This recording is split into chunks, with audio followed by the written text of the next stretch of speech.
I've been away for a few days, haven't I? I've had a bit going on behind the scenes. So I thought I'd come on and say good morning to everyone. See how you're all doing. Let you know I'm doing fine. And also to kind of discuss with you what your plans are going to be for August. Because if you didn't know, August is, a key time to be planning quite a lot of things that are going to be happening in the second half of the year. And so good morning. I'm hoping that you've had a good start to the year already when you want to end it on a high note. And the best way to do that, as many of you will know, is to plan as much as you can. And of course, you can't plan for everything because you know that there'll be some things that crop up like coronavirus that will completely throw you off. But when you can plan, try your best to plan. So if you're watching now, give me number 1 in the comments if you're currently in business and you are trying to push forward with your vision. August is coming, so what I really want to get you to do is think about what your plans are for August. And I did a previous video around some of the things you might want to be considering, particularly if you've been working on your business and kind of deliberating what you're going to be doing for the rest of the year.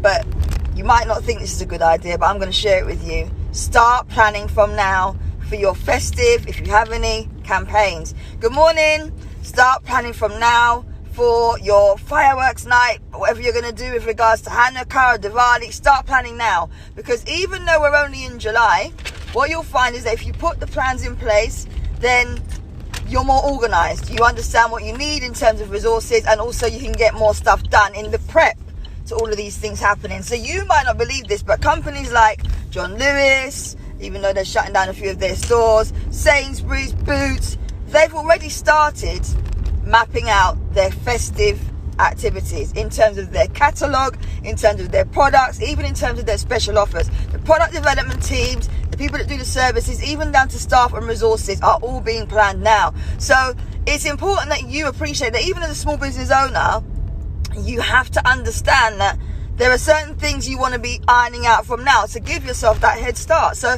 let me know in the comments if any of you have got any ideas around what you're going to be doing in August. Surprise me. And also think about what you're going to be doing beyond August. I've been speaking to some of my clients and members in my group around the importance of thinking about different offers even beyond August. So, back to school, you've got half-term holidays in October if you're in the UK. You've got, as I said, fireworks night. You've got Halloween if you celebrate all of that stuff. There are many things, and it doesn't have to be that you're endorsing the campaigns or endorsing the national days or the celebrations, but you can run offers, you can do celebrations, you can do even discount codes that relate to these particular days. As I said, big stores, supermarkets, high street stores, they're all looking at their Christmas and festive stuff now. We are now approaching well over the halfway mark of 2020. So in terms of planning, what does that look like for you? Make sure you've got a few things buckled up, okay?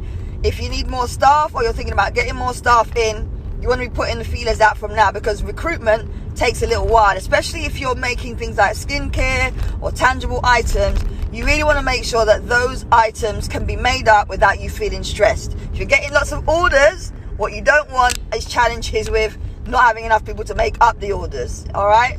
If you are working in, as an example, the coaching industry, you need to be looking at your diary. So again, in terms of planning, you want to be thinking about, are you going to be as available in August? Because perhaps you've got family to care for, maybe you're taking a little break.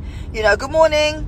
Perhaps you're going to be doing offers, as I said, wrapping up to the end of the year. And you may even close your diary at certain parts of the year as the year wraps up. August through to December, you could be working only 3 of those, 4 or 5 months. So think about what you're doing when it comes to your availability as well as your marketing and branding. With August coming up, a lot of us are actually in a position where we are caring for other people. I've got 2 little people that I look after, ages 8 and 5.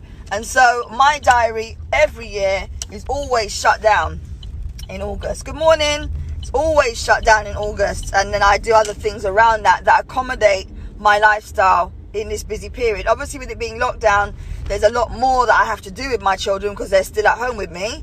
And I am a mother of 4, so I've still got to check in on my older 2 as well. But think about your business in terms of what you're doing in August. What are you going to do in September? And if you're someone who doesn't budget, my biggest tip for you, 2 tips, would be make sure you're clear on how much money you might have in August. And if you can work it out, think about how much money you may have beyond August.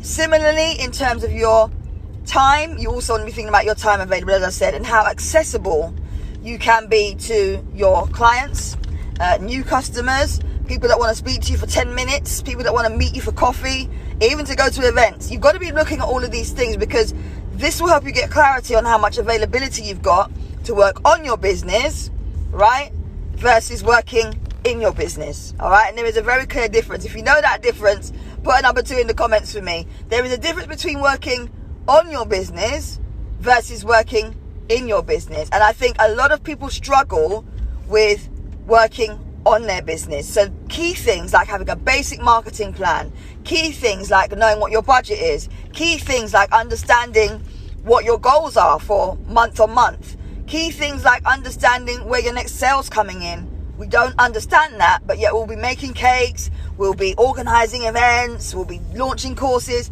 and we really don't know what's going on behind the scenes. So I would love to just make this a very quick live for you this morning and encourage you, if you are someone who's watching this, you haven't really thought about the next few months. August is like the 8th month of the year, and I know there's all kind of different calendars and star signs are even changing as far as I can see on my feed. But think about what you're doing in the next few months. Get more organized and think about what you're doing. If you're someone who is wanting to get, work more efficiently, one of the best ways you can do that is to actually think through what you're doing when it comes to your time and your budget, okay? Working on your business versus working in your business. Working on your business versus working in your business, all right? It's a very quick live from me this morning. I'm back here on Wednesday at 12:15 p.m.